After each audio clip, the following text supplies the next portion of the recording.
¿Cuáles son las etapas para medir la huella de carbono organizacional? En primer lugar, tú tienes que definir los límites organizacionales. ¿Cuál es la operación en la cual se va a trabajar o se va a realizar este análisis?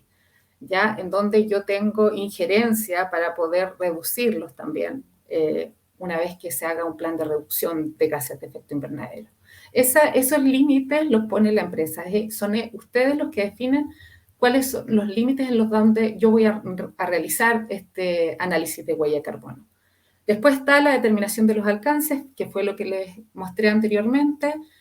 A continuación, la selección de un año base representativo de la operación de la empresa, ¿ya?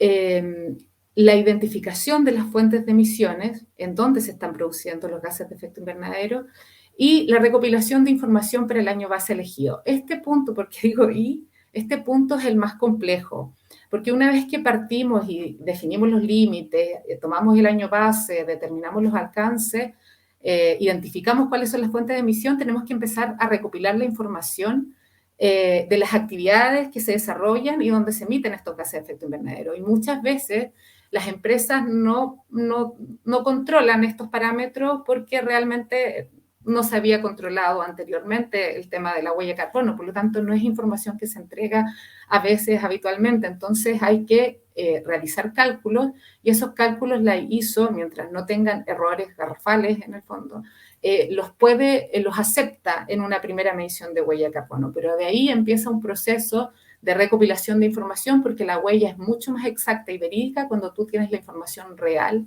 de tus consumos que te generan o tus actividades que te generan emisiones de dióxido de carbono.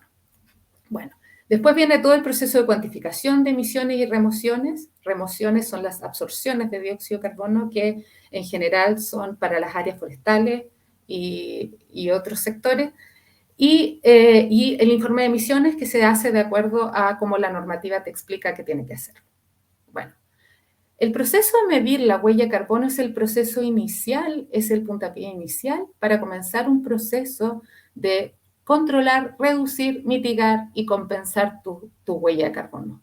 Por lo tanto, este proceso, mientras antes se haga mejor, porque de partida tienes que empezar a verificar si tienes toda la información para poder medir tu huella de carbono, ¿ya? Y eso puede durar mucho tiempo.